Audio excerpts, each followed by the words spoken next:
Dear colleagues, it's 17:01, and I think it's a good reason for us to start. Welcome everyone to ICF Armenia platform, and we're really glad to welcome you here at this unique, extraordinary workshop masterclass seminar that will right now on using and exploring coaching space. And the speaker that will embed us experience is a very unique one. It's a person that it's very difficult for me to introduce because maybe something in the depth of perception and the finesse of sensing. I have no other words for this. So, however, I'm really glad to welcome Irina Bakhareva MCC ICF, person with outstanding experience in more than 3,000 coaching hours, more than 1,500 hours mentoring, an extraordinary coach, practitioner of regenerative coaching, accredited psychologist, managing partner of the Force Coordinate, a company that does consulting, that trains coaches, and of course, partner of Bakhareva Group, which is a unique project sheet for us. And we have a truly international event broadcasted in 2 languages. That's why we're really glad to see and welcome everyone. And welcome everyone to this big introduction. Wow, thank you. Thank you very much. We'll give you the floor, give you the plane. Okay, I'll take the floor now. Thank you very much for this introduction. And indeed, I am really glad to be at this platform of this very cozy and very familiar to the Armenian chapter. And I thank from the whole of my heart, head of the Armenian chapter, Nana Oganisyan, a close friend of mine, for having the determination, having the courage to integrate coaching in Armenia in all its depth and width that's possible. And Georgi, thank you very much for organizing and hosting this event, because on the surface it looks like just an event, just a link, just a Zoom meeting, MCC, and nothing else. But behind the curtain, what remains is the preparation. And I think all the committee who took part in this preparation, welcome. I'm glad to see the people here on the face, the familiar faces who I personally know, who welcome to the Yerevan. And now it's amazing to be at this platform. For those of you who don't know me, I'll start with a couple of words about myself so that we have 2 hours use. I would like to call them the meeting hours because it's a meeting. It's not a workshop. It's not a webinar per se. But if we imagine that in this space we have 2 grains of sand that meet at the moment in time for the most significant and important thing, then today I would like to be this grain of sand for you and to transfer and communicate everything that I gathered within. And it's not well-researched topic in coaching space, how to use the coaching space. In this session, we're going to take a look at from this prism at many clear and obvious processes. I would like to add also about me, the role into coaching as adults, as successful people who realize their potential. And now I see lots of students who come at 20-something years of age to learn coaching, and this is amazing. And I came, I came to coaching when I was 38. I've been 9 years in the trade, and today I've been counting how many years I've spent in the profession, and 9 years. And when I came, I had the task to start building teams efficiently, because in one city we were able to do it efficiently, in another not. And I was looking for some important moments or some algorithms. I can't say that I was a harsh manager, of course not, but at the same time, I want to have a very clear structure. And when coaching, I saw the beauty of not only the structure, but also some development of the potential. I wanted to why I've never worked as a psychologist. Despite doing my major in this, I had some practice, but I did not want to go start with this. Coaching attracted me. Coaching attracted me with its philosophy, with its depth, with its approach to life, because I don't think that we can say that here as a personality I profess as a coach, and I don't show myself in any other facets. No. What changed us is the coaching approach. We're changed by the second competency. We're changed by our outlook on some. We stop imposing our templates on things, how things be on everything that's happening around us. And I would also like to say that for the first time, I want to say that like a person within my coaching and professional activities, because it amounts for the biggest part of my life. And here I have mentoring, here I have course participants that I train coaching, and here I have professional community, Bakhareva Group, where Georgi and I continue to support the standard segment at the time while ICF stopped its activities, halted it at the territory of the Russian Federation. So, from what I want to say about me as a person, I love beauty in all its elements, in all its provisions. And maybe it's one of the reasons why I have been coaching for so long and why I plan to stay here for the rest of my life, because everything within the person is designed so beautifully. Within the person, there is absolute harmony and beauty. And the thing is, how able are we to notice this harmony, to capture it in another, from the beauty of a person to the beauty of stones and leaves and nature and processes. I adore it all, that there is harmony and beauty. I also love extreme horse riding and tango dancing, and this combination, this mix of interests is what defines me as a person. It defines also my choices. I told you what I think is important about me, so please tell me about you, because we have 2 hours. I will invite you to have dialogue in the chat because there are many people here. I cannot give everyone the quote, but I for sure will invite you to share in the chat the answers to the questions. So let's get to know each other. Let's create the space where important things happen for us all. And I will read aloud. Yes, hello, colleagues. Did we manage to set up the translation? Does everything work? Please write a comment in chat.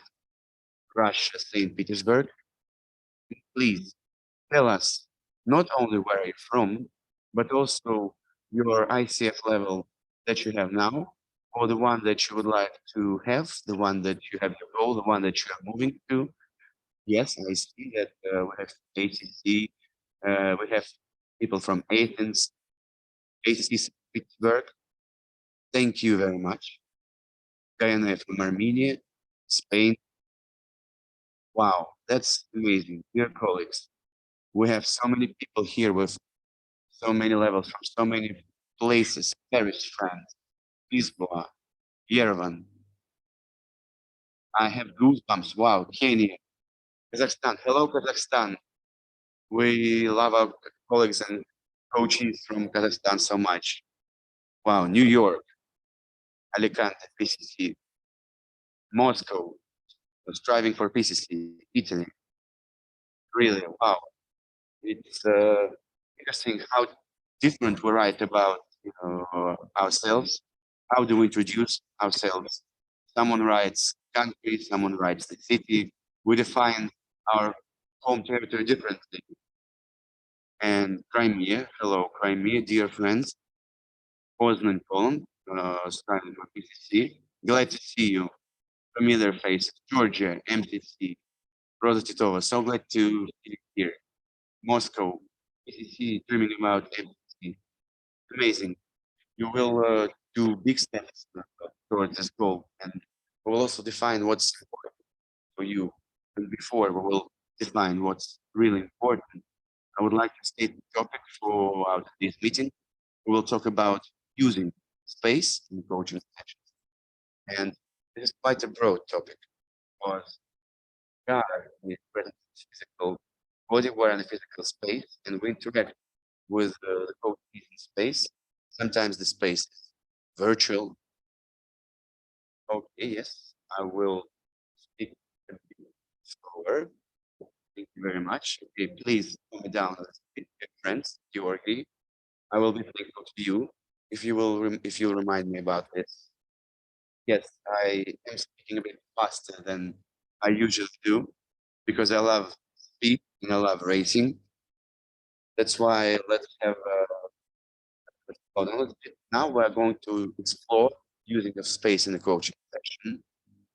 There is a space between me and the coachee. There is a space in which the coach is present, physical space, I mean the room where the coachee sits in. And there is the thought space, the thinking space. And we will move along these three spaces in parallel and bring forward. We'll touch on several core competencies on quite a deep level. We don't have in the ICF coach competence model, we don't have it written down that we work with space, but work with space is reflected in other competencies. It's clear to us. We have the third competency, which is called creates and supports the coaching agreement. That's why I outlined the parts of the competency we'll address. We will address the third competency in general. Of course, we will discuss about the clean slate, the rasa, where we the clean slate, the blank page, where we do our notes throughout the coaching session, and how to use it so that establishing this long-standing coaching agreement with the coach becomes easier for us so that we understand how we can visualize it, how we can say what how we can take this on this page. And this competency covers both the long-term coaching agreement, it also covers the session agreement and the competency markers. They touch more the coaching agreement for a specific session. So today we will look at the definition of the third have it on the screen now in order to understand how can we develop here, how can we link these things, and how can we use these tools to easier, clearer define the result of the coach's work, the goal of the coaches, and the plan of the coaching. Because here it's also very important what we have discussed on the first session, competency 5 maintains presence. We also take it as a whole from the definition because the definition we have it written down that the coach maintains consciousness and presence and uses clear and convincing arguments, communication style. And the things that we will discuss, the topic is quite a deep one, and of course it also strengthens our possibility to be present with another person at a true level, at a more deep level. Competence number 6, and from it we will take a couple of markers, and these are very important markers. Marker 6.3, coach clarifies and explores the coach's motion. Marker 6.4, coach explores the changes in energy, non-verbal and others, because space, the 3D thing, we are present in it firstly with our physical body, we're present in the space, and everything the client coaching master session we can explore, we can develop so that the coachee makes the next step in the direction that's important and interesting for the we will play more with this marketing, what things before and how can we use them creatively. And our favorite competence coaching, starting from the first one, the ethics, we keep moving on to the peak, which is the seventh competency, where we need to show all of them from 1 to 6, so that we can awaken insights and awareness coaches. If we were able to just do it, we will do it, but it's impossible to do it without the procedure. Everything in the procedure is important. It's important to talk, it's important to touch on all these competencies, and then we have competence number 7. And 6, 7, we pay special attention on everything, on whether everything is everything working now with the broadcast, with the I will just say that the simultaneous interpretation is not going well from the sound point of view. We could switch on to we could switch on to the frankly speaking, I'm afraid that we might not be able to do so. And is it a problem that we solve? I'm afraid that not. The sound is cutting. We try to cut it down, but it's changing. What's going on with the sound, guys? Can you write it down? Because I'm using a headset and microphones and what's. Let's try to continue with. Let's try to continue for 5 more minutes, and let's try to make up a solution. If nothing changes with the sound quality, then we'll move on to consequential. Okay, please, let's take a look. Maybe you can change the sound. Okay, maybe I'll try switching to different headphones. Okay, so let's try to concentrate deeper on the content so that everyone who comes in would be able to join to the space and take what's needed. Okay, the competence number 7. When we finish with this slide, in competence number 7, what is the most important thing that we have to address? The most important one is the marker 7.5 because it allows us to bring a share of our uh, idea to notice something about the coachee and to share it without feeling that you are absolutely right and just. When we talk about physical space, the one that we can observe, but what is even more interesting and important, we can observe the moments where the clients extrapolate their thinking space externally. So the competence 7.5 is the most important one.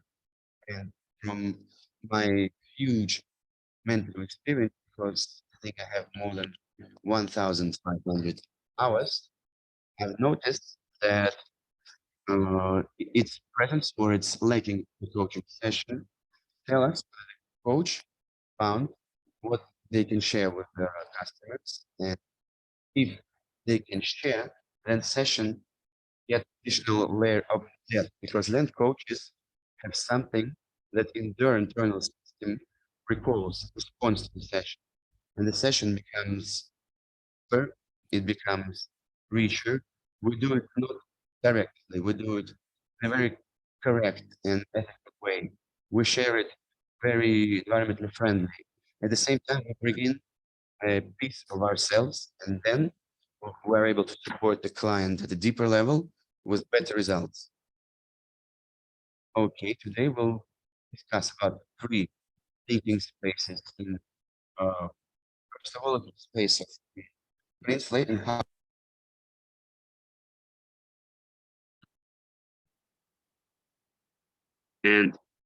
how the inner thinking space develops when the client extrapolates it to the external space. Then we can turn on the emotional space of the coachee. We can engage the bodily aspect of the coachee, and the coachee achieves the results better, but the entities there are narrow and it's hard to notice them. How can we notice these entry points? And the third space, when we discuss the physical space, it's also can be beneficial for the coaching process, especially in the moments when the customer is stuck. We have it when the coachee gets stuck and we are looking for solutions. We're looking for support measures. How can we move further on? And we will also discuss it. And I told the plan for our meeting. And then now I'd like to invite you before before we design the task for ourselves for this meeting, before we focus, remember for yourself the moment when you made the decision to learn coaching. For some, it was a love from the first sight. When you came to the first day of your coaching training, as it happened with me, I spent just 1 day in this space. It was not coaching training, it was a training with a coaching approach. And I liked it so much, all about it, the word coach, the concept, everything about it. So I came back home and I wrote at my drawing board, I'm a coach. And it happened in some time. And how was it for you? What was like the moment when you made the decision to learn the profession, to be a coach? And here the questions, the important ones that I would like to ask you is, why did you make this decision? What did you want? And what did you want to belong to? did you want to become a part of something big with it? So please take a pen, take a paper, and write for yourself this moment, the beginning of your story, when you made the decision to learn this trade, to learn this profession, to learn this art. What was going on with you? What happened with you? Please remember this moment. And now think about what is your coaching practice now, with who are your coaches, who you work with, who you what are you about, what would be the coaches that you would like to work with. So the coaching practice that exists now for you, everything, all encompassing, because we're always learning about something, we're always meeting some of our colleagues, we're always present in this space of professional growth and professional development. Here, I would like to make a small sidestep and to to unite people on our planet into two big groups. First group are the people who, when speaking about what they want from life, they say, I want this from life and that from life. And the other group, the second half, they tell about what life wants from them. So please think in the format that is comfortable to you. The space around you that expects something from you, that maybe awaits something from you, your coaches, your colleagues, your employees, or do you work internally? Do you work from what you want?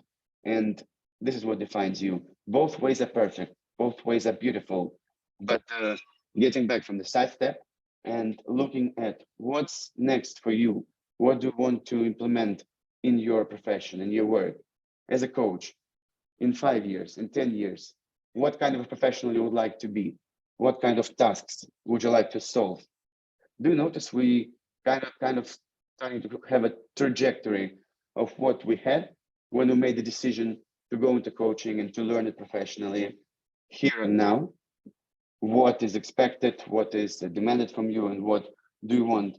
And for the future, what are the prospects that exist for you in this frame of this trajectory? If you take your attention for these 3 points, for these 3 significant points, can you please formulate a question for you? Try to catch it, not the outcome of today's meeting, not the result, not what would be the best result for today's meeting, but answer to what question would you like to get at the end of our meeting. Can you think of this question for yourself? What would be the question that you would like to get the answer to as a result of this meeting? Please think about it for you in the meantime, and we'll fix the sound translation and everything else. We're able to fix the sound problems. Thank you very much. The sound issues, from what I've been told, have been fixed to a certain extent. And now I will indeed get silent for 30 seconds. If you're ready, please write this question to the chat if you're ready to share. And if you want to keep it to yourself, write it down. And we will address this question twice today. So it's important to have the focus of attention. We will need it for the task, for a small exercise, because we do it all through practice. Please, okay, think, and I'll get silent for 30 seconds.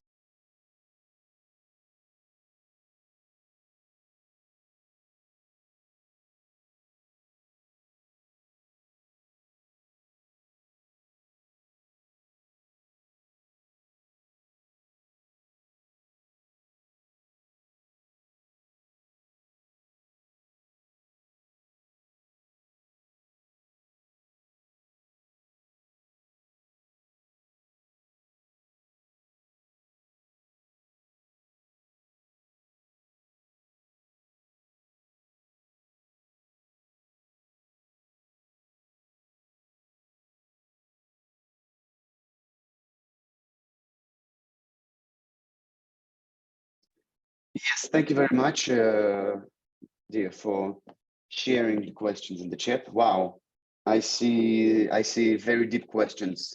What is next for me? What does my higher force want from me? Will the coaching explore the meaning of life for me? Why is it important for me? And for what sake it's important for me to continue my coaching practice? These questions, they're very important ones. And I hope that you've written down it for you, and at least those of you who wrote it at a piece of paper. What is your question? And we'll try to get it out of the vast space of what we have in our head. There are lots of things there. It's a whole day.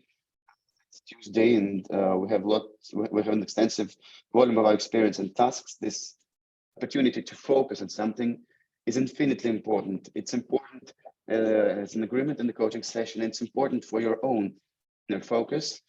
Okay, that's beautiful. And then we can move on and proceed with you, because there are lots of people who are at this platform, and I don't know yet, that are strangers to me. So I invite you to share 3 principles over these 2 hours with me. These principles are very simple, and it seems that maybe you are following them already. Maybe you will like them now. If you don't like them, then please just bear with me for 2 hours, or even less, 90 minutes almost, with me to try use this presupposition and to enter the existing process through it. We're all different, and we're all different in our talents, in our opportunities, in our habits. Because we speak different languages. We might have different color of skin, but what's important is that we're all extremely beautiful. We can see the immense depth of beauty in it.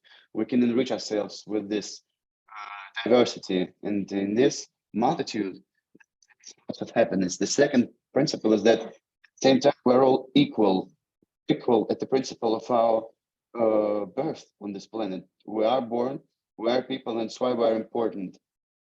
At social extent, and in a social sense, the society hasn't yet found the models, and that's why we don't have social equality now, and it's unclear when we'll have it. But it's for sure that we can connect, being equal to other person. And in coaching, we do so. We build this unique leadership, and partnering with coachee, we create this experience in the coachee, who can later use it to enter any agreements, and even the non-coaching ones, and try to get partnership there. And it's beautiful. Is that we're united, just like a droplet of water reflects the big ocean, and we all reflect a part of something bigger. We don't have that vast of a planet, and we're not that many as we're told, and in a certain way we'll make this unity. And as coaches, it's important for us to understand, because working with our coaches, and it's important who you work with large business owners, whether you work with a hired employee, or whether you work with a whether you work with a housekeeper, her children, and you create the life that fits for the coach, the life that he likes, and you work for this unity as humanity. You never know the length of the reflection of the circles of the water that reach through the first circles you get after 5 or 7 years of coaching practice. The further you go, the more you have of these circles on the water, and the bigger is the commitment, and your commitment in the development of a life of the coaches, and the life that they want to have. Important that we'll be able to ships and to leave this before it gets too cold for us.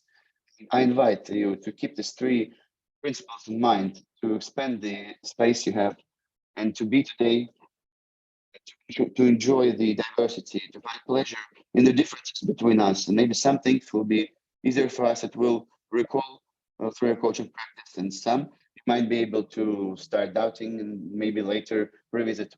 Just remember, we are different.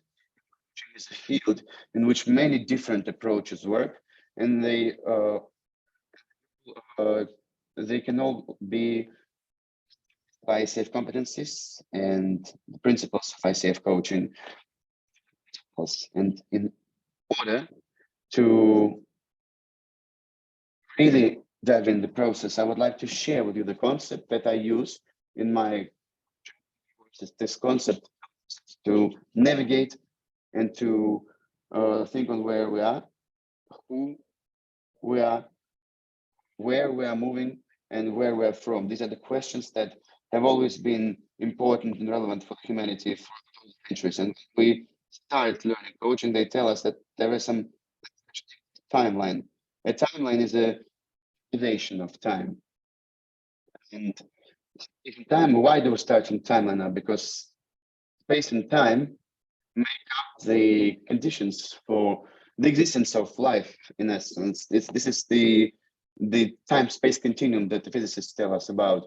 In order for life to exist, for us to exist in our physical bodies, we need two conditions, space and time. There are several others, but these two are the main ones. And first, we take on this concept of a visual timeline that our coachee, just like us, it's moving. The coachee is moving from past to future, and this movement from the past to the future can be split into some stages, into some periods, and each of these periods, if in general we take a look at it, we can note the period of birth, of childhood, then the person grows up, receives basic education, then the person finishes higher education, graduates university, finds a job, develops in a professional way, builds a family, raises kids.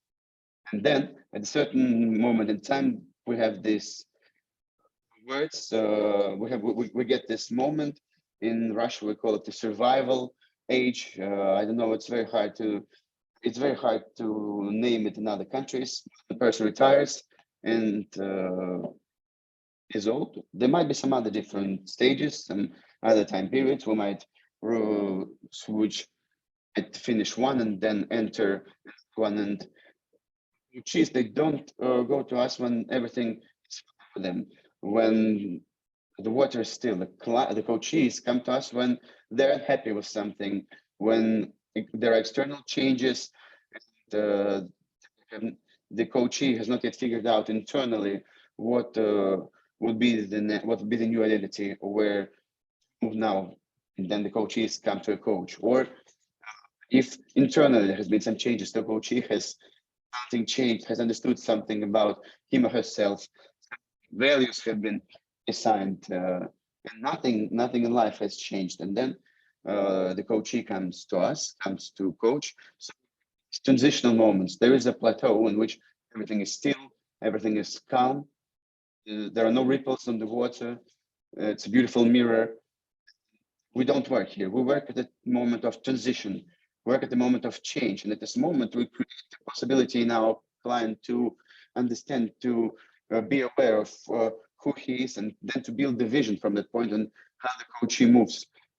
This is the part that we have now in the bottom of the slide. If the coachee is here now, there is some stage that he is finalizing and a certain stage that he's moving into.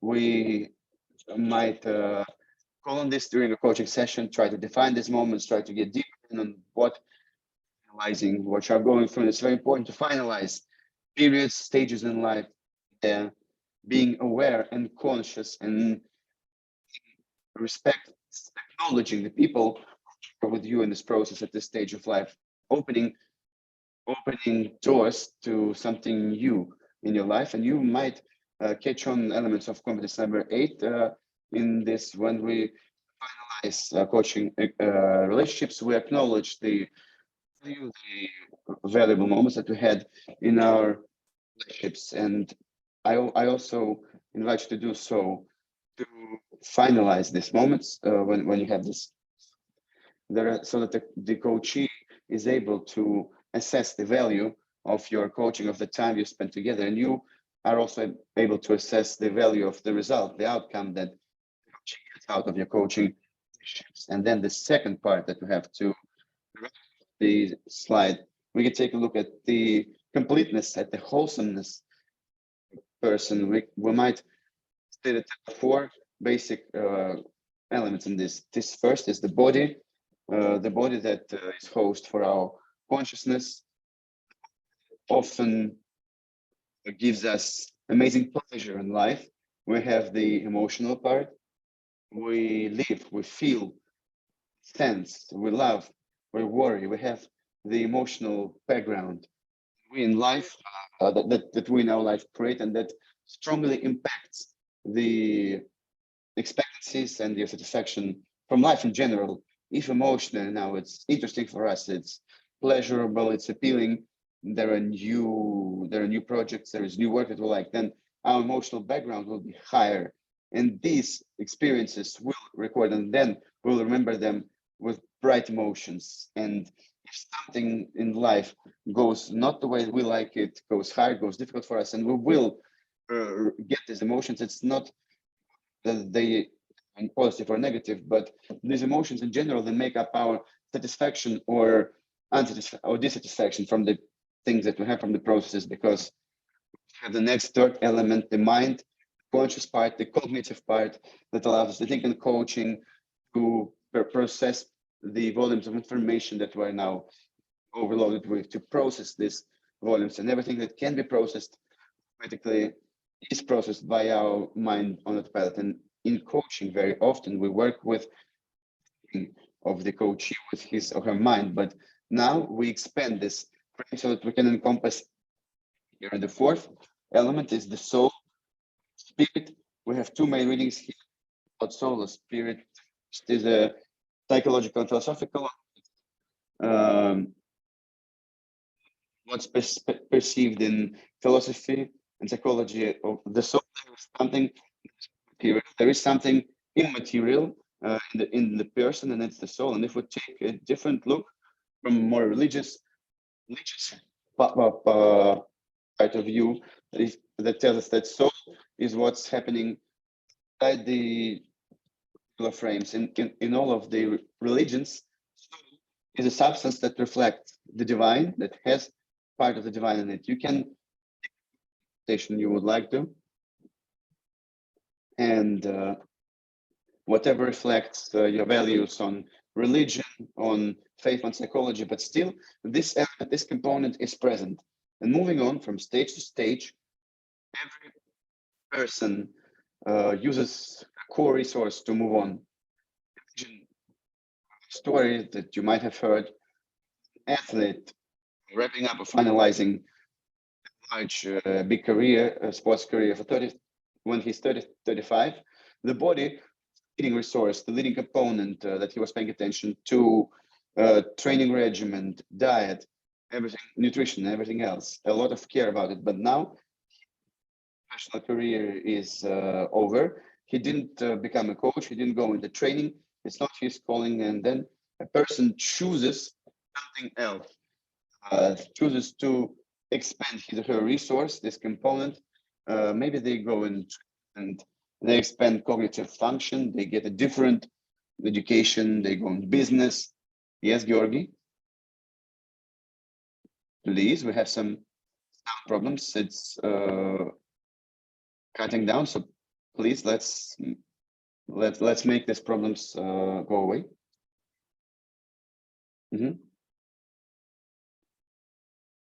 Yes, we try to be in the same tempo in the process, and we try to answer the challenges that life gives us. It changed. Okay, let's say it used to work and now it stops working. I hope that we'll be able to solve the issues. Please comment on the audio quality. Let's get back to the athlete story. Athlete starts researching something else, and they start training the mind, or they go in charity. They use their social capital, and thus they are able to elevate their emotions, their spirit. Sometimes it's important for us to identify, will we move forward? And the world and life constantly gives us new challenges, and the challenges that we had yesterday make us unable to go on tomorrow. There are moments for sure in your life, in your coaching practice, when you have a coachee from business, when you job and you work on adaptation. It might be a three-side contract with companies, but I like to work directly with the person, with no third party. The coachee tried to work on the relationships and on sessions about the plans where there were clear steps connected to results. This habit of jogging in the morning, and I was thinking, wow, will this habit grow? Will it stick? It did grow. It did stick. He started jogging in the morning, and to him, it became a huge driver, a resource. Because first of all, it was a story of success. And secondly, through this morning jog, more dopamine, more serotonin in his body, and his activity level grew. And generally, we have 4 components, whether we develop a harmonious way, but our brain indeed works this way, and it is constantly processing huge volumes of information, huge volumes of our experiences. We can note to ourselves, what would we like to develop? We'll just take and we'll do it today, going on in this paradigm to check whether this process are indeed functioning and how can we use them in our coaching practice. So we've reached the first space, which is the blank page, the notes for the coaching session. Know if you are doing it, because there are different stances on this. There are opinions that MCCs don't take notes. I have been an MCC for more than 2 years, and I can say that I can work both, making notes and not making them. But first, let's take a look at the functions of this blank slate, of this clean page, on why do we make notes. First of all, is we make notes because they help us organize the information and data. Coachee, they give us focus so that we not the most important moments. We can share these notes with the coachee, and they will help to remember what was going on in the session. Back to your coachee's experience, some moments, some insights in the session, you tend to forget.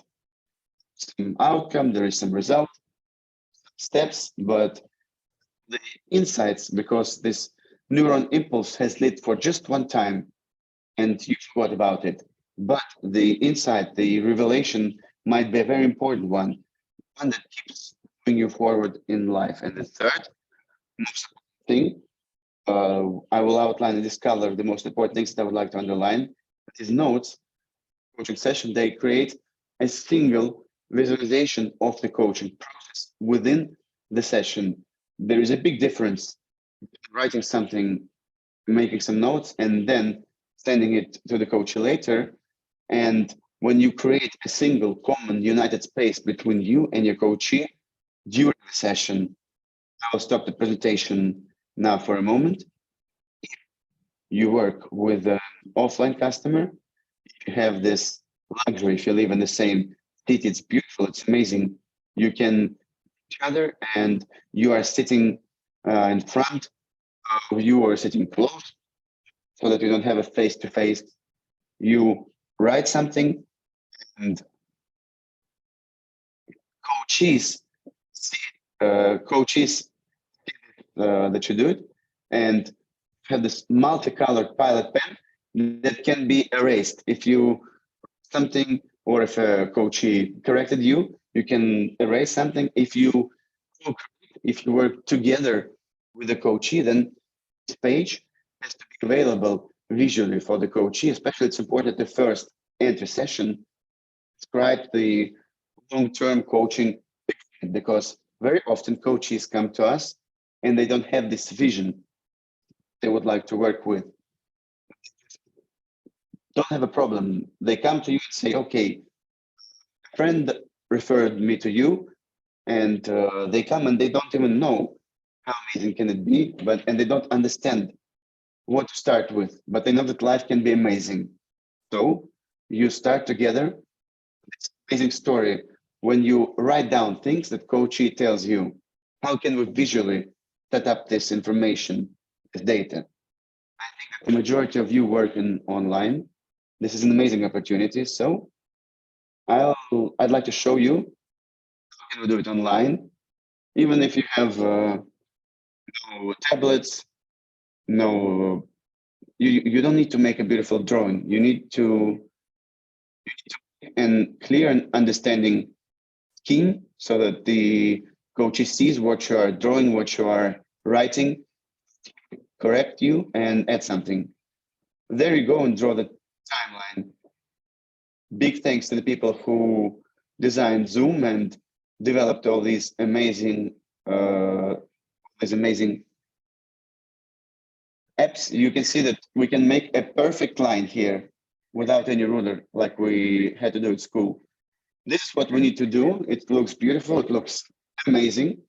You can note down here the point that's here and now, the current moment. You can use blue. Okay. And we put this dot.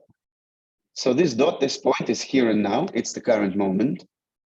And you can ask the coachee, please tell me, if you take a look into the distant future, if you take a look at the 5 or 10 years forward, what do you want to see in your life? What would you like? What would you like to be there in your life? And if, like, okay, let's say you overcome, let's say you move past the issue that you are having now, the team is not working, or the problem that you have now. What's going on there?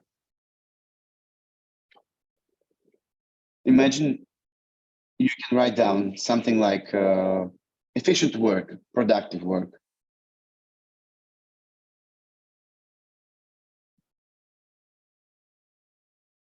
You can place this note here, and then you can move it wherever you want. The coachee can also add something. You can write things down here. You can take a look together with the coachee. You can change places and what's going on with the coachee at this very moment. Within his thinking space, the coachee starts to define the part that is his or her tasks. Important story. Coaches come to us, the regular ones, the normal ones, not coaches, but regular coaches who had no previous experience of working with a psychologist or with a coach. And you start to listen to the coachee on a really deep level. We know that the coachee can speak indefinitely about his or herself. We all love it. How can we define? How can we limit? How can we the limitations on what really does the coachee want to see in his or her life, and what are the moments that impacted, what factors impacted, what resources does the coachee have. And if you do the visualization in this way, at the first session, at the first meeting, you define the goal, the outcome for the coachee, what part of that outcome would be working with the coach. Using this page, you can navigate as a plan for coaching. So if all of you do the plan for coaching, it's a story that's more tied to business coaching. It's a very good thing that supports and helps. And questions that help your team to become efficient, that would help you to improve relationships with your wife. It's a very interesting process to me, and let me get back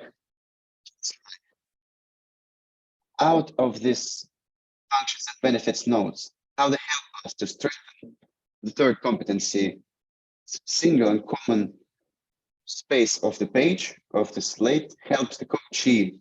The coachee sees what the coach writes down and to align, and it facilitates the process of making a long-term coaching agreement. It also replaces a coaching plan.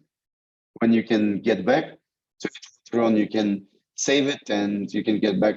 Coachee can get back to it. The most important thing is that it adds clarity. Clarity to the part of the internal reality that the coachee can work with. Often the mentee asks me, what do we do with coaches who talk too much, who talk for a long time, who speak for 7 minutes? They do it when they don't have a clear picture. They do it when they don't have a visual reference. You know, this boards in Zoom is amazing because it can go on indefinitely forward. You can move on. You can look at the picture that happens there. You don't need to be an artist. You just line.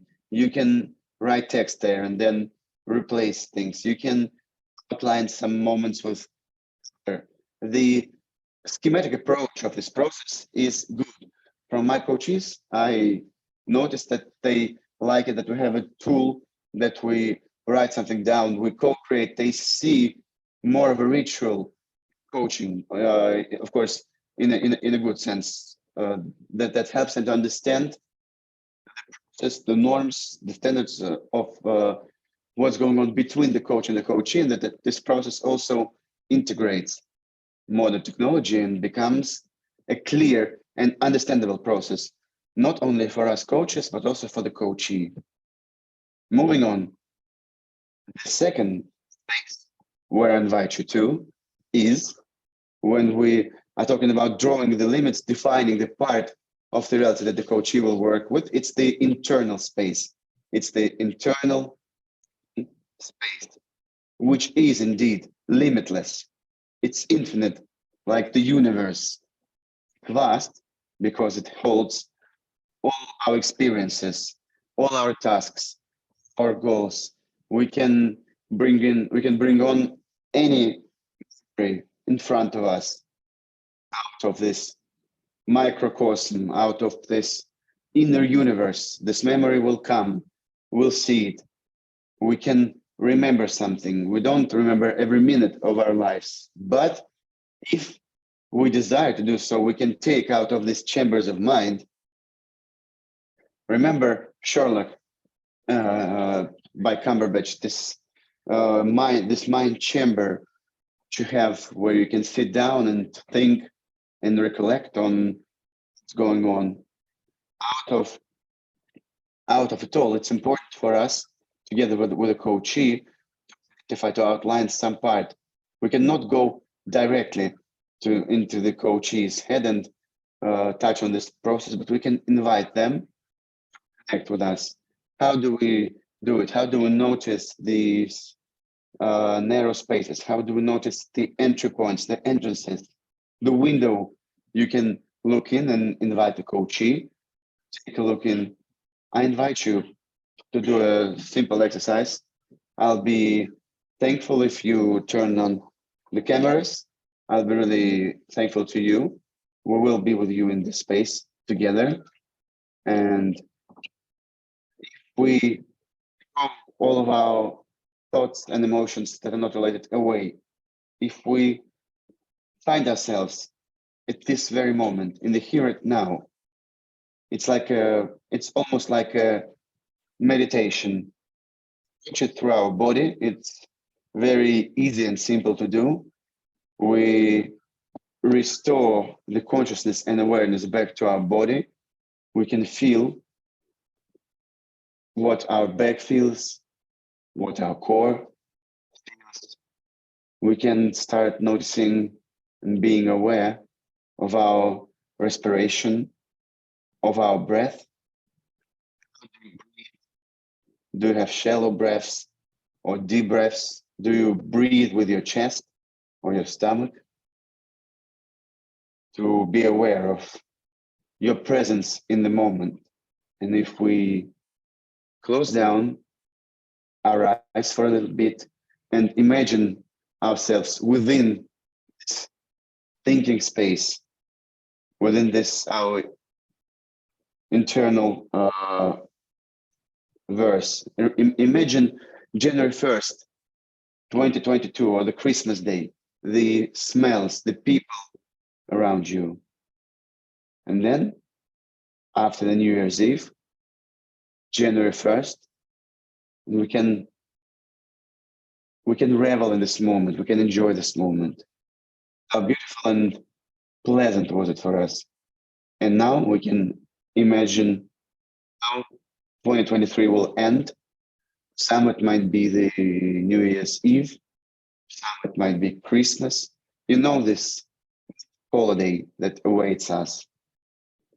We might also see some images, some pictures. We start getting some thoughts about it, and we have some kind of a reaction, response to it internally. Some of you might be imagining a calendar on the wall. Some of you might have their own inner visualization, how time flows, this visualization which is within us. And now we can let it all go and imagine this morning how you made tea or coffee. It might be a brighter memory. It might even have some bodily response. And once again, let's get away from this picture and think about the person you love, about the person who you value, about your half, about your partner, about your children, about your parents, about the person you always want to hug when you see them. And please pay attention to the body, observe your body. There will also be some response in the process. Some there will be only, for some it'll be all together. Okay, let's let it go and open our eyes. It's our, and think about the questions that we have now, and we might think about, we can imagine things very quickly. Our coaches are not that quick because they might be, they might have different preferable ways of perceptions. But we as coaches in the process have to work with our thinking, have to work with these practices, with everything that happened, with everything that was in front of your eyes now.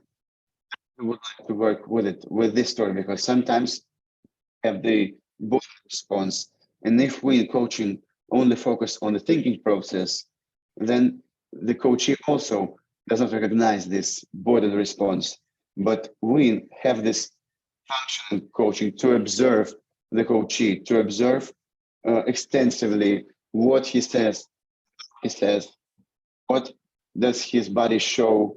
And we're not talking about whether he looked to his left or to his right. Let's move away from Alan Pease and Blackman's teachings.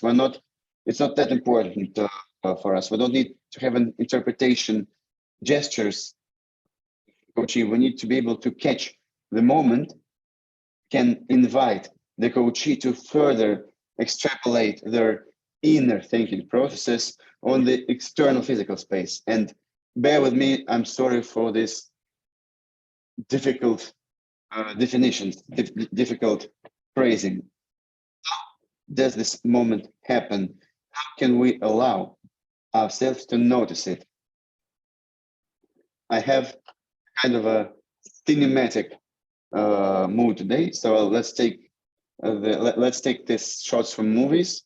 It's an amazing movie with by Bertolucci. De Niro and Depardieu, Dreamers, a very deep and strong movie. First, the inner thinking process continues, goes on in the coachee. You've asked a question to the coachee, and you see that their eyes go away, and they keep on thinking. They keep on thinking internally. How does it happen with the coachee? What does it mean? You are talking with the coachee. You ask a question, they answer. You ask a question, get a reply. It's all good. The coachee finishes his or her reply at you, and you ask the next question. And let's take a look at the different situation where the coachee answers us, and his glance does not return. He's looking somewhere else. We also touch on 5.5. This is the space, silence. A very powerful thinking process continues in the coachee, the process that is phrase into words for yourself, the depth and the intensity of this process get phrased in words, but it happens. It happens in the coachee internally, and if you notice it, we can work with it. The coachee is just looking for no reason, extrapolates his internal thinking space into an external physical one. This is a unique moment. Touch on it and use a very simple algorithm. Today, besides the beautiful abstract concepts, we will have algorithms that you can work with. So this is the algorithm to work non-verbal process in the customer. Something happens in the coachee. Don't just let it go. First thing is that we notice it. What does it mean? It means that we take a look at the coachee throughout the coaching session, not reflecting, not losing our presence, and we try to notice not only the words that the coachee says. It's to the question of whether you are together with this. If you have question to you, whether you are a coach or not, stop questioning, because from my practice, people are able to get the level that they plan to certify with 100%. They're able to do it.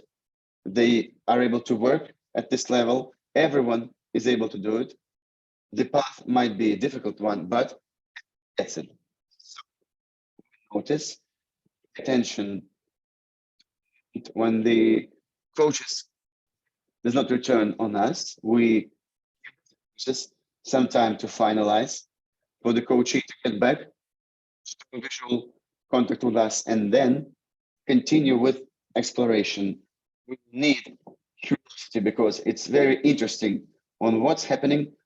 A coachee, it's marker 4.4 where coach shows curiosity and interest. We also have marker 6.4 about observing the nonverbal process and energy shifts and changes in the coachees. We also have marker 7.1, which helps us to research everything that's going on in the coach. What happened with you now? And it helps to be aware of this extrapolation from this inner thinking space to the external one. Marker 7.5, which works beautifully here. And we can ask the coachee. I noticed that now you were looking away as though thinking of something important. If we first ask this way, sharing our observation, opportunity to support the process of extrapolating from the inner thinking space onto the external one. It means that the client's position, client's posture can change. He might have some gestures, might help him arrange something with his hands. It means that the body also got engaged in the coaching process, which has come to us. Great life challenges, client changes, coaches change countries, change families, change jobs. They enter new social levels, new social ranks that require other qualities. They new visual identities. A child is born, it's a new identity, and the father is a different identity than just a young man. A mother is a different identity than a young woman, and you need to be able to live with it. You need to be able to adapt to it. These are all beautiful requests, beautiful outcomes, beautiful situations for coaching. And here, I'd like to pay attention to the fact that when ICF tells ask a question, it means ask one question. And when ICF tells you to explore, it means that the coach asks two more questions on the same topic. And after you have explored, you can clarify on what would be the outcome for the coachee and what is the result of the session for the coachee. And you will notice when the coachee stops extrapolating, his nonverbal gestures will change. This approach works best not only with coaches who work with gesture a lot, who express who body a lot. It also works beautiful with digital coaches, with coaches in whom the mind dominates. It works beautifully with them. This thing, observing the eye contact and the glance, and when you notice this opportunity, then you are able to engage the coachee's body so that the coachee is able to move on further with the session.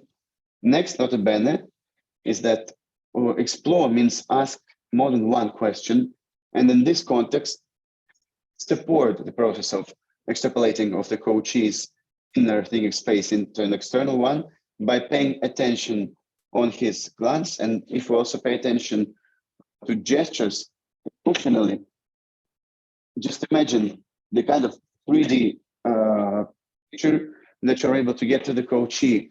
The coachee has thought a lot about his or her situation. They are grown up adult people who spend some time thinking about their task, about their issue. And a small trick, if you work, a small hint, if you work with a coachee on a long-term agreement, offer him to think about the request for the session a day in advance.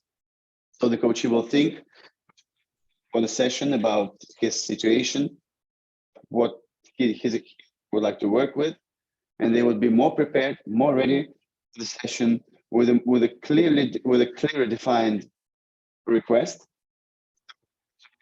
And please try doing it on the same coachee or different groups of coaches. It's very important to obtain your own experience in interacting with the coaches.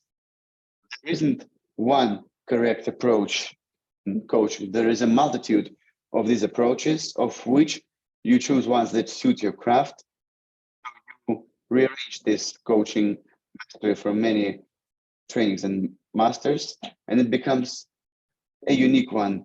Remember the first principle that I told you today, that we're all different. We're different and diverse, and it's amazing. Discuss now how you notice this entry point, this best opportunity when the coachee extrapolates his inner thinking space onto an external one. Moving on, there are also moments. This is a shot from Midnight in Paris by Woody Allen. Those of you who haven't seen it yet, I invite you, please do so. It's a beautiful and ironic movie by Woody Allen. And the second used to enter this bottleneck are the gestures, when the coachee gestures expressively and vividly. The coach says, and every time I come to them, I tell them and tell them and tell them, and they don't do it. And the coachee repeats this gesture for several times. The story might go where a coachee returns to a topic in several sessions or in one session. He has a specific gesture that defines this topic. I notice it every time. Every time. There is an accent in energy, and there is a gesture with, usually it's a hand gesture, because for coaches, they usually sit during sessions. So what they have to gesture with is their upper torso. So this gesture, it still means something.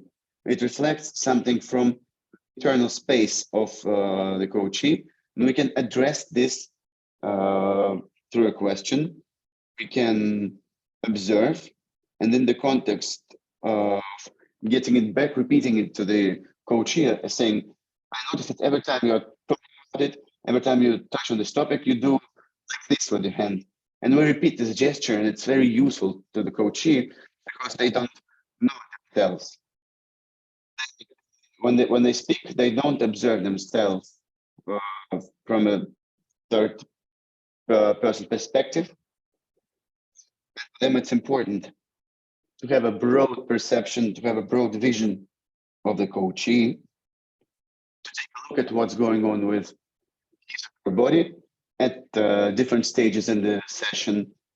And I observed that every time when you say, might I share with you now, observe that time you speak about this topic, you do this hand movement. What does it mean to you? And you repeat this gesture.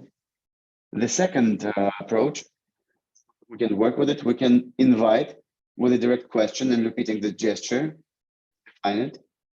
There is, might be related to interpretation. So if a customer, if a coachee does this, then what are they collecting? So it's interpreting the gestures for them, trying to read it in a question. We don't get it back through marker 7.5. We just ask a direct question, and the shorter the question, the briefer it is, more chances we'll have that the coachee will notice it and will say, yes, I might be splitting something, I might be cutting something off, and I might be doing something with my gesture. And once again, we get back to working with markers, and here is very important, it's 5.4. You are curious about what's going on with the chi, what's happening and going on in their inner thinking space. And it's amazing in our profession that we have access to this depths of human consciousness, to the depths of human design. Please be captivated, be cautious to the beauty of your coachees, and be delicate to it. There is also a marker 6.4 that we use, the one where we explore the nonverbal signs in the coachee. We might also have some other elements, 7.2, 7.4.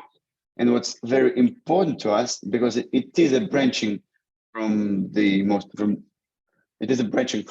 main course, we try to observe the bodily space and extrapolation of the inner space, make an outcome, or make a conclusion on what into the coachee, how will he, her use it, and does this insight satisfy the outcome for the you've together agreed on.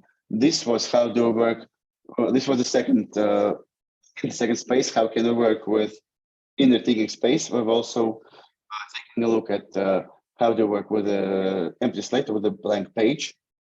So this is how the extrapolation happens in the coachee from inner thinking space to the external physical one.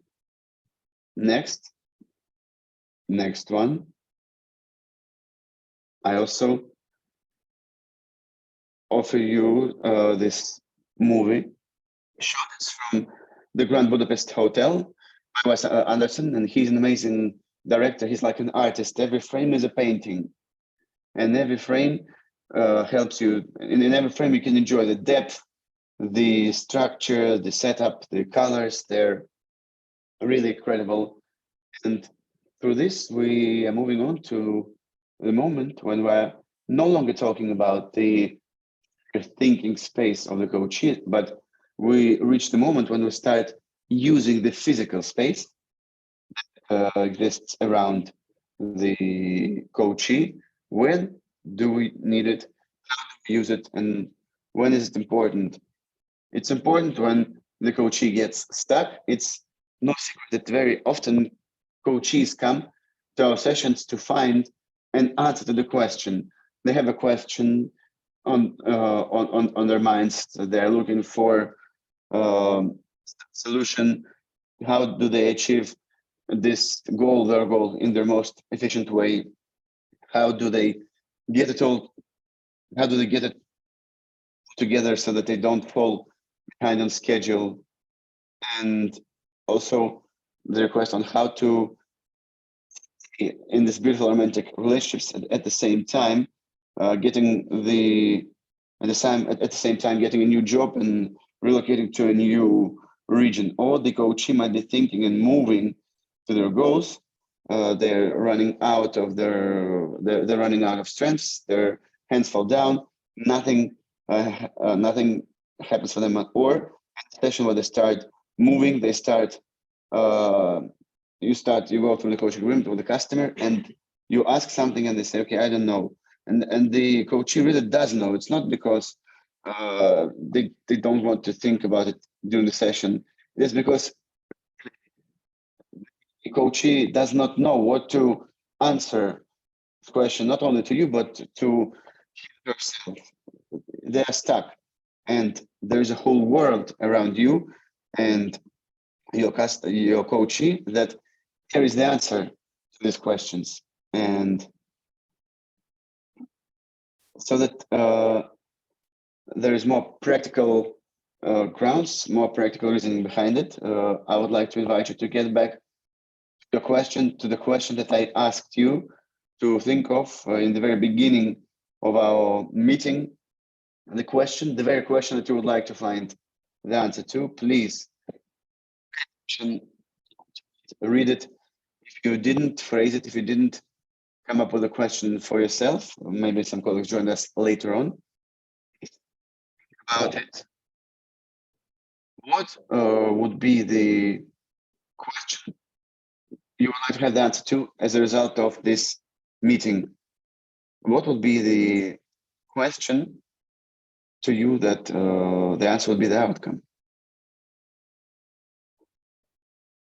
And to shift your attention from consuming content onto yourself, get your consciousness, get your awareness back on you.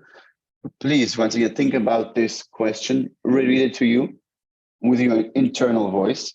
It's interesting. What is this internal voice in you? How does it sound like?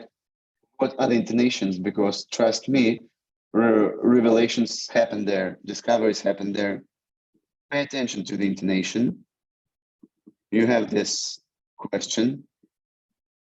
Close your eyes for a couple of seconds, and then take a look around. And what is the thing that draws the most attention? What single thing draws your attention the strongest? Take a clear look at it. What caught my eye is this thermos, which I bought from Peter 3 years ago. It has inspiration written on it. You can see its jagged shape. And please take a look at the thing, at the piece that drew your attention, that first drew your attention. You can hold it, observe it. What in this is the most interesting about this thing? What are its characteristics? In mine, I see that it has beautiful jagged ridges. It reminds me of a diamond. What is the most important in this thing to you? For example, for me, it's the most important. The most important here is the concept, is the word inspiration. The features of this thing. What is the design? What is its color? Maybe there is a story that's related to it. I do have a story that's related to this terms, but it's very personal. I will not tell you more about it. And when something emerges, you can take a look at your question. I'll be silent so that you are able to find this link. How to find this connection? Is this thing connected to your question? What does it add to the understanding of your question? I'll be silent for a minute.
Now, are you able to come up with something? It's an amazing thing when we say that we don't have resources, when we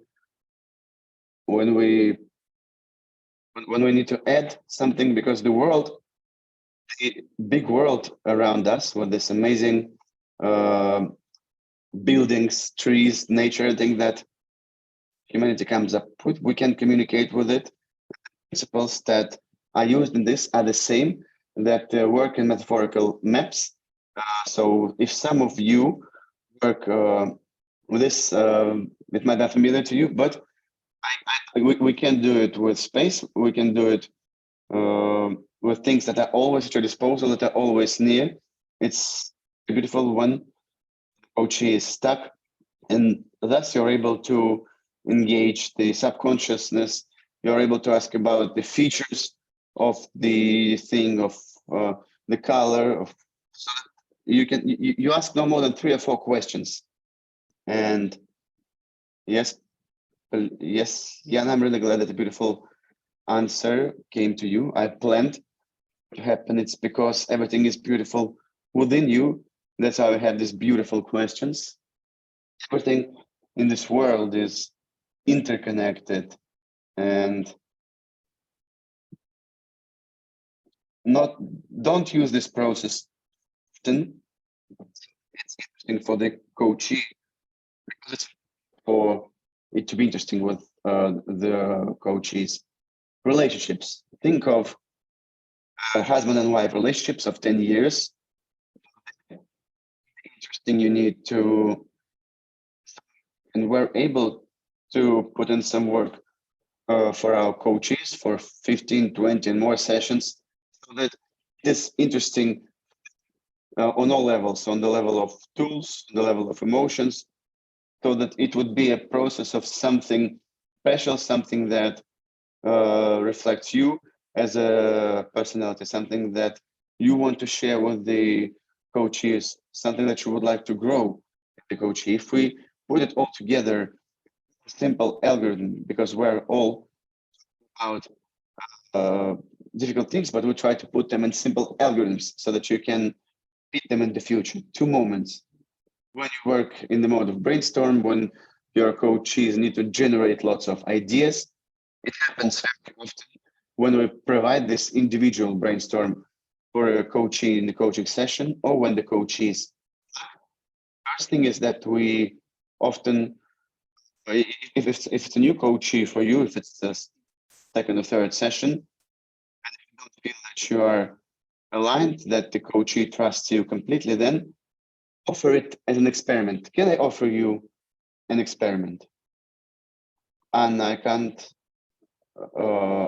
not address you question. The question, what is the meaning of life? The answer in being able to take pleasure from life. The subject, my device is a traditional candy. I came to coaching at my survival age. Thank you very much. And I think that your age is beautiful. It suits coaching very much. And it's an amazing profession. It's the amazing experience that you can share with your coaches through your questions and wisdom. Wisdom is something that we work on throughout life. It's a huge collection that sometimes is left unused, but if we integrate, if we put it in, thank you very much for this answer. It really gives me goosebumps in the best sense. Getting back to the algorithms to work in the storm, when the coach is stuck, we offer an experiment. If you don't have deep level of trust, you create it and you ask about the thing that catches your eye. What are your thoughts about it? How can we expand and grow the story? Okay, and what becomes clearer then? What things come to light? Here, we use reflective wording.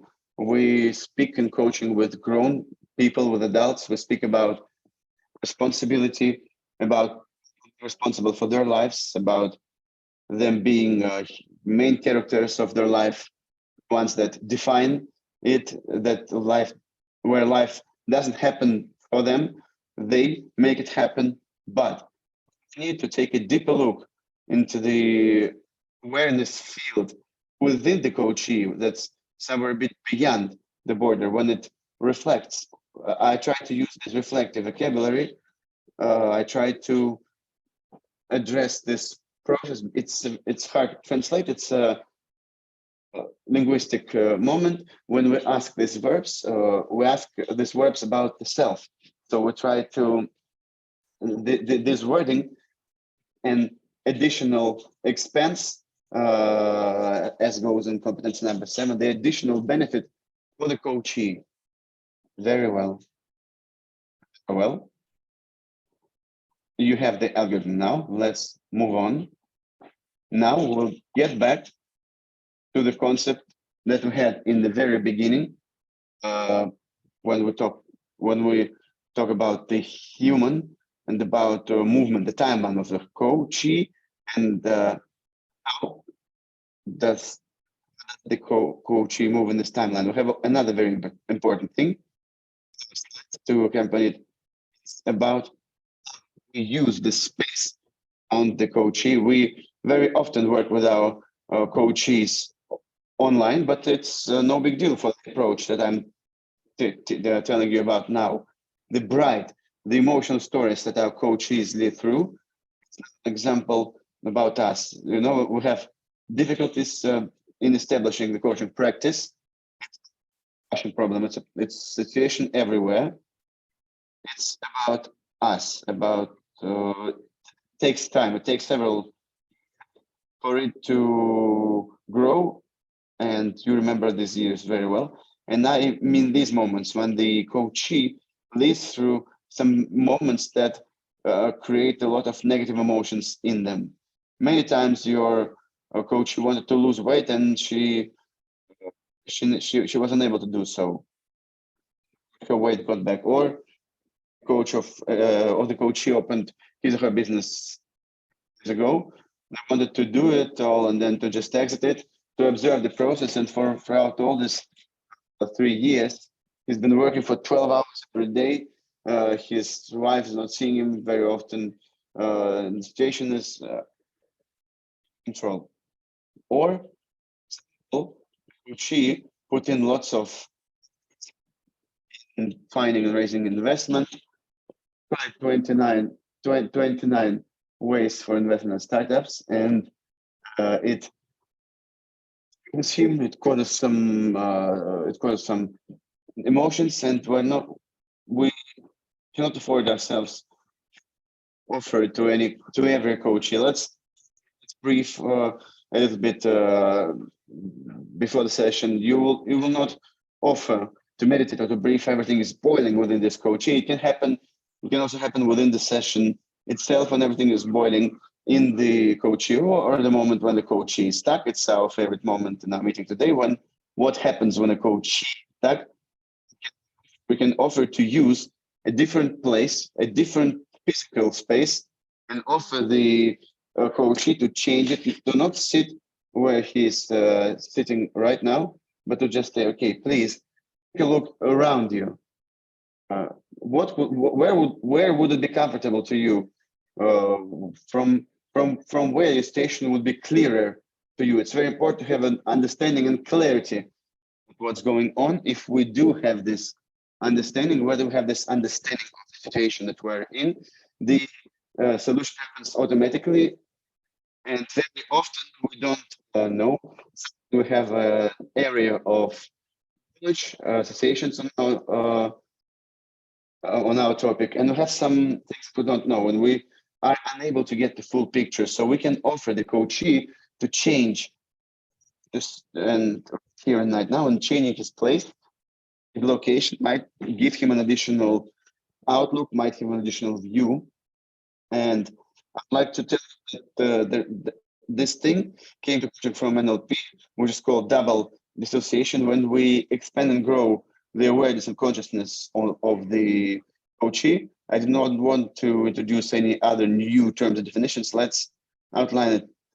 Okay, we have this observer, we have the paradox of self-conscious. Our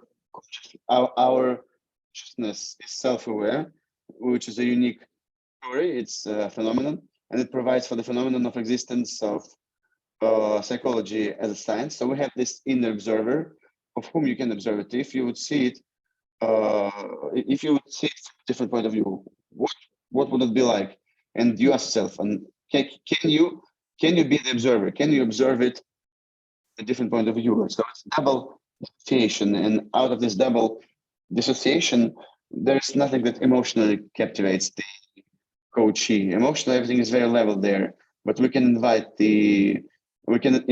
the coachee to do it bodily throughout the session. And sometimes in our online sessions, I invite my coachees to stand up for them to feel and experience their body to not only work in this cognitive mode, but also to engage the body, because there's lots of truth, there's lots of insight in the body regarding what we really feel, regarding what we really think.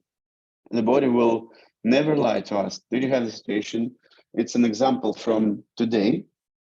I took an elevator in the office, and I had a mom with a small baby, 6 months, in the same elevator. They came to an early child training, and there was a man in the same elevator. The man who knew this mom, he was talking to her, and at a certain moment in time, the baby by the hand, and the baby starts crying, and the mother doesn't understand what's going on. But the limits, the personal space limits of the baby were violated. For a grown-up, it sometimes seems that you can just touch a small baby without asking, but these things work even at a subconscious level, and it's obvious, it's evident that this deep connection with your body, feeling yourself through your body, it is better developed in kids than in adults, because when we grow up, the body falls out of attention, and any conscious practices of linking our mind, our body, and emotions are beautiful, amazing. Any kind of such process 50 years ago and 100 years ago, yoga was on a very small part of our planet, and now it's almost everywhere. There's also multitude of other practices that humanity has been developing for thousands of years. How self-aware? If you're able to engage bodies throughout the sessions, do so. Please invite the coaches to stand up. I was scared to see 6 months ago that I worked so much in front of the screen that 3 hours on a mastermind, I have no need to stand up. What's happening with my body? Where did it all go? Because everything is, I'm all up in my head. I'm all in my attention. In mentoring and coaching right now, I try to get down to earth, to pay attention more on my body, which I invite you also to do so. And we'll get back to you, shifting attention to you very soon, to work with your coaches using their bodies, using their emotional status, and touching on what we call body, spirit, something that's beyond, something that's very hard to touch, something that is very hard to contact. Some call it energy. The language to describe it might be very different, but you always know for sure what is true in things that you hear, because you have your inner scales, you have your inner fortune, and this language might be clear, not clear to you. It might be a language that's new to you, but internally we always have this thing that allows you to identify how real is it, how does it suit us, how natural is this, and is it organic to the life that will it very well. We have several slides for us, and we'll have 15 more minutes in the end for you to ask your questions. You can be free in asking these questions and contents of our today's meeting in the space of the coaching session. Are there any questions that are important to you that you would like to get answers to? Getting back, so that we discussed that there is this timeline. We took this story about time and about space and join them together, link them.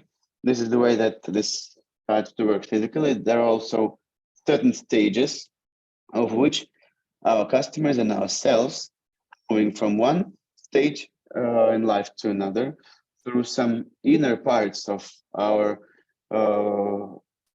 our body, our emotions, our spirit, through the entirety of it. I invite you to think about yourselves, and coaching, we do it all through ourselves. We don't just take things out and experiment on our coaches.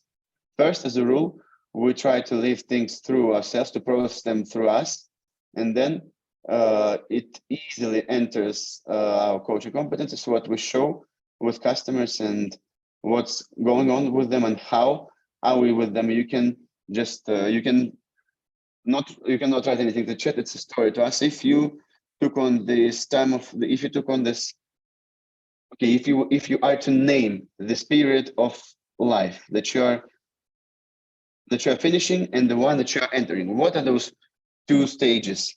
What is the stage that you are finishing? If you are at a border, maybe you are at a plateau, or maybe you are at a different conjunction of the stages. If you are ready, feel free to please share them. Youth and maturity. Yes, very well. These are amazing things. We're growing up all our lives. For those of you who remember yourselves at 15, it's a very you thought you were so adult at so adult at 15, but now you're thinking about this high you, okay? And we're finishing something, we're moving on, we're moving to something. And now if we take a look at this 4 components, person, what is important for you to concentrate on to make your transition as comfortable as possible?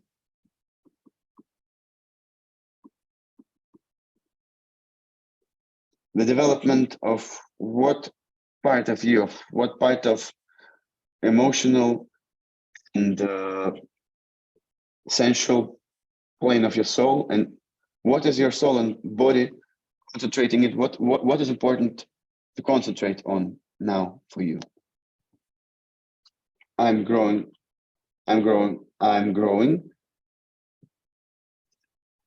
Body and soul, please, right. There's going to be a general shared space that is created right now.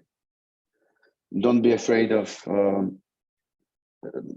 voicing it. It's maybe you can do for yourself if you would like to keep this process confidential. It's also very well. Emotions to follow your soul, the beauty, from pain to pleasure, from attention to body, from pain to pleasure. Yes, it's clear. I move on from strict responsibility to light irresponsibility. You see, we have this clarity for us. We see it starting to appear with thought, and we thought on what stages in life do we finish and what do we start. And Anush writes, soul, we just thought about it for some time through this concept. Initial introduction to you, the first stage. I'm ready to step into. Yes, what we need this clarity. We need to notice what we're finishing and what we're opening. And in general, we as coaches are in the process of transforming and changing, because our process is, it always invites us, it always tempts us to have a further stage of development. And it's very interesting on what else is there, how else can we work with the customer, what else can be done to avoid this, what else could be done to avoid these corners, the things that we have in our customers, the beautiful, the to allow it to envelop, to allow it to open. Sometimes it's different. Sometimes these are the changes that the coaches will be thankful for all their lives to you, and they will also be thankful to themselves. Thank you. Irina writes that right now I'm figuring out my needs. It's hard to outline the basic one, the most important one. Yes, it's not always easy. Sometimes it can be very difficult, very hard. We have a whole life to identify this for us. What I was wrapping up what I was starting. Yes, sorry. Moving forward. Yes. I invite you to have this 5-minute kind of secular meditation, which is taken from different approaches. It's mine. I love to share what I found, what I support. And to those of you to whom the meditation is not the most comfortable format, please take a 5-minute break and then get back to us, because now we're going to sum up on everything that we have to try to pack it and benefit us. And to those of you who don't like meditation as means of interacting with humans, or you just don't like to, please don't force yourself. Take a 5-minute break, pour some tea, be in our space, because we're in coaching still with you, because there are some meditations second into hours.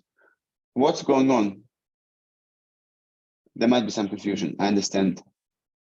I invite you to attune now with yourself, with your depth, to sense your body, to close your eyes, to let all thoughts and emotions go. You have several minutes that you can dedicate to you, that you can dedicate to links with yourself and to the very deep pleasure from you living and now. I invite you to the place that could be a temple of your soul, something most sacred that you keep in you. It can be somewhere in your body. It can be somewhere outside. It can be made up. It cannot. It might be an imaginary place. The place that you've built yourself as the best one, the one that you can come to and get back to your initial settings, where you're always accepted, where you have opportunity to get more resource, to restore the goals and to reconnect with your values, goals, and wishes, with the things that you really need and love in your life, with what you like to implement, with what will remain with you forever. You'll be able to go there, to go to this place, to gain more strength to move forward. You can go there to heal, to become healthier.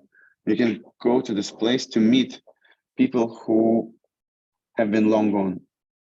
This is your personal space of restoring the resources, of healing, the one that can be called the temple of your soul. Pay attention now. Where are you now? What is this place? What is this building, or it's an open space?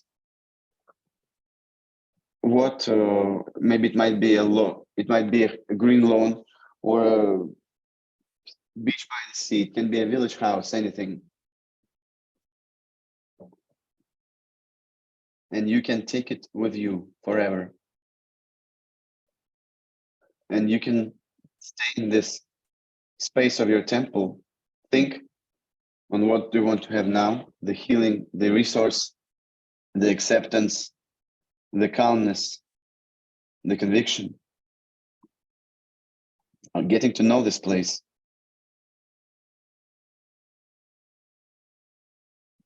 To be with those who are important to you and who are needed to you. It's a place for only you. You control it. You can use it the way you want.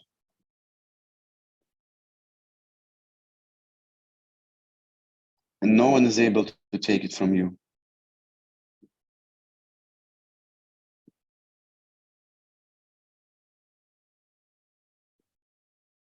And every time you return there, it's going to be stronger for you. It's going to build incredible benefits to you, to your life. that is worth living.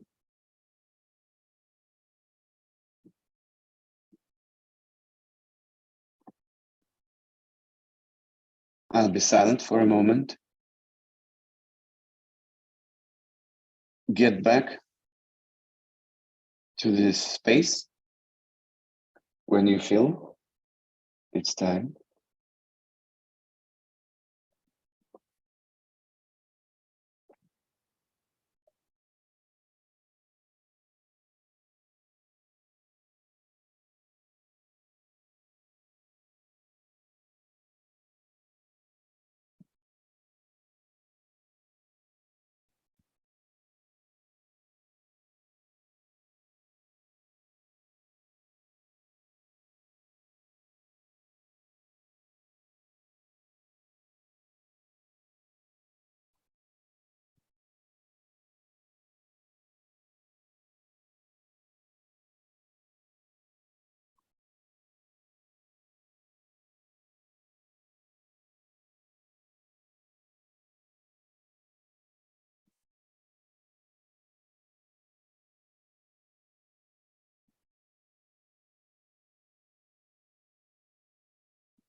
Yes, and our nature, our nature is great because we're human, where people have outstanding capabilities to store our body. We have outstanding capabilities to work with our brain, with thinking. We can do it all, creating beauty not only for our cheeks but for ourselves. Then, if not, then why would we need this professional spaces, professional meetings? And not only thought about the coaches today, but we also thought about ourselves, and we gave ourselves something that we really want. Okay, we have 10 minutes. We're in perfect timing with you today. I invite you now back to this question that you wrote for yourself, and to put there everything that happened, and after everything that has happened, to get an answer to this question. I would be grateful to you if you could share this answer. And if it's too personal, then of course keep it to yourself. If not, you can share it in the chat. Thank you very much, Elena. Yes, I would like to catch it. It's lightness and brightness. Yes, it's about you, Alessia. It is like that. Brightness and lightness. What else?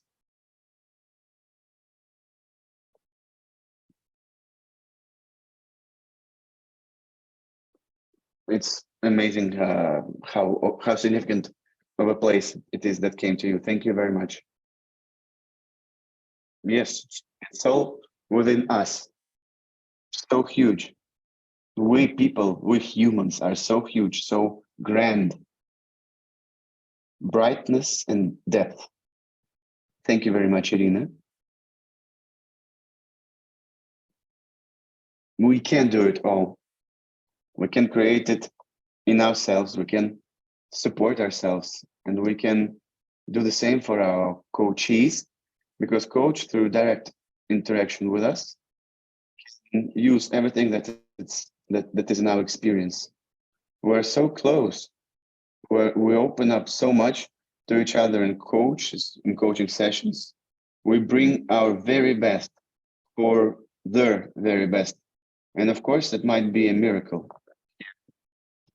And we might actually grow we might increase the probability of this miracle. Incredible depth that shows in space. Thank you very much, Svetlana.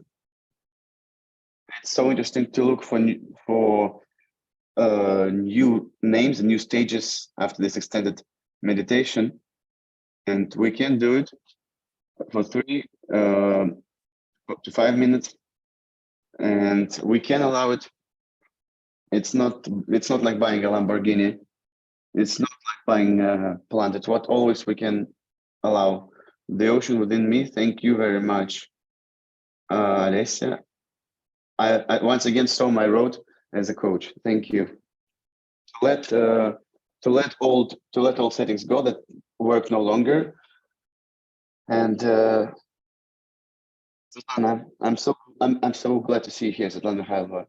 I'm exiting the level of flow to the level of freedom. Thank you very much for this magnificent description. Thank you, Irina Sveta.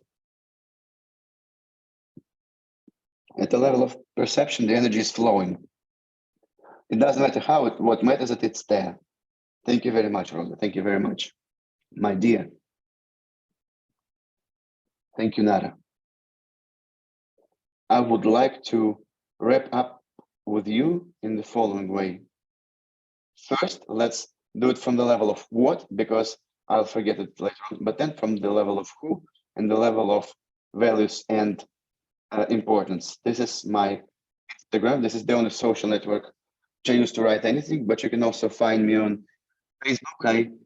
I didn't write anything for a year on Facebook, but it's important for me to have these people because the numbers is what allows us to do things.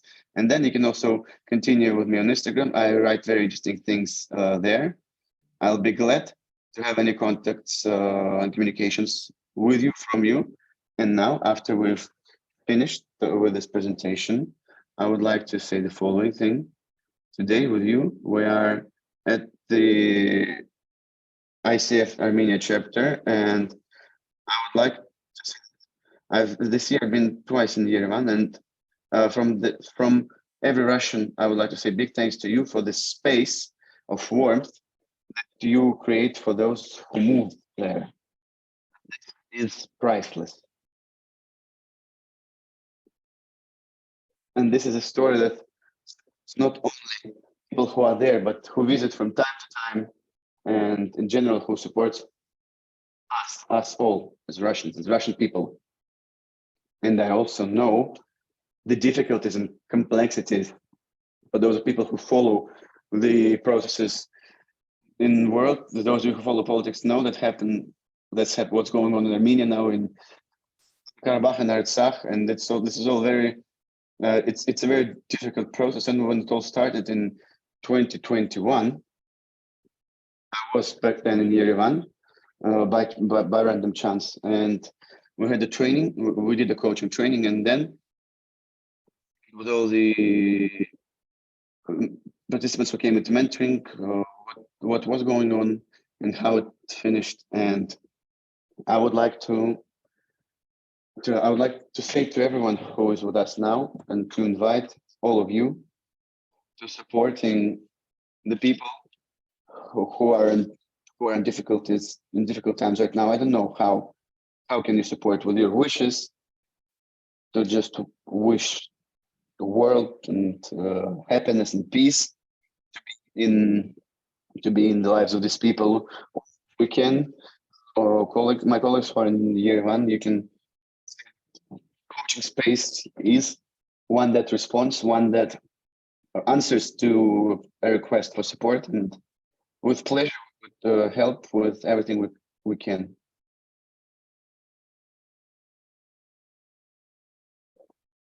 First, big thanks to you that you are able to organize, to host this event at very difficult times. And today we had the space that we want to create for our coaches, because we are coaches of this life. We face all the difficulties, and big thanks to Ira, this warmth, of course. It's a very difficult time now, and I would like to show from my side of view that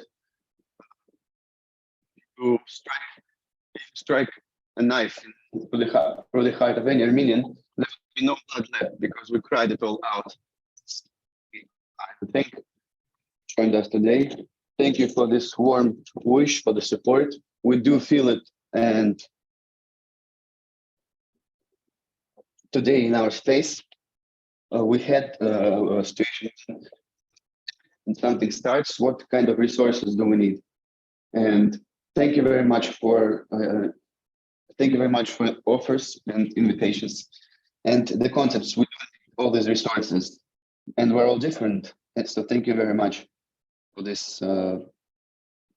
Thank you, Nara. I would ask now Georgi to send our email to the chat. Maybe some of you will have some desire to write something or to support us so that there is some contact and connection with coaches in Armenia. It is very important, and have questions. We have some questions in the chat about CC hours. I will ask you, and also in order for this to send, I will send my email so people can once again take a look at. Don't worry. We have resource development. For key development, we will take this course credit hours. We'll discuss them today, and wrapping up with this space, I have for you another slide. And where was it? Where was this slide? I had it. I for sure did it. Can you imagine? I did not keep the slide, unfortunately. No, it's there.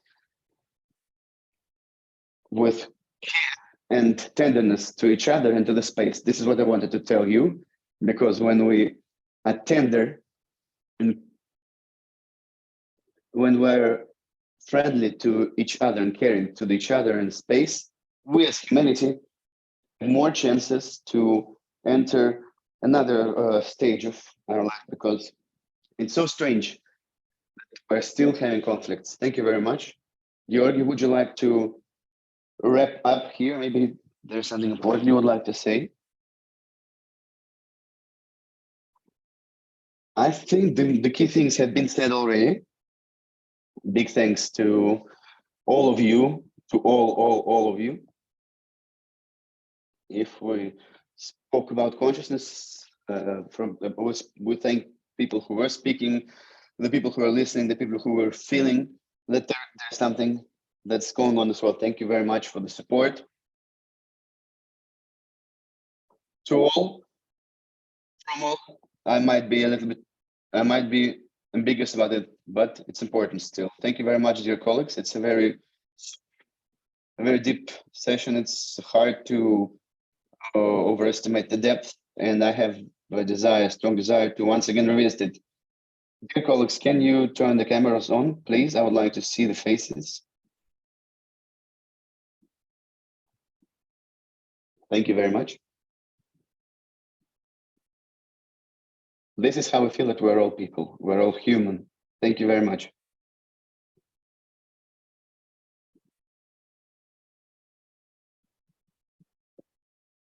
The faces, wow. So beautiful, my God. Can you, the faces become incredibly beautiful. We invite you to keep creating this for our coaches. Thank you very much for being present here. See you again soon.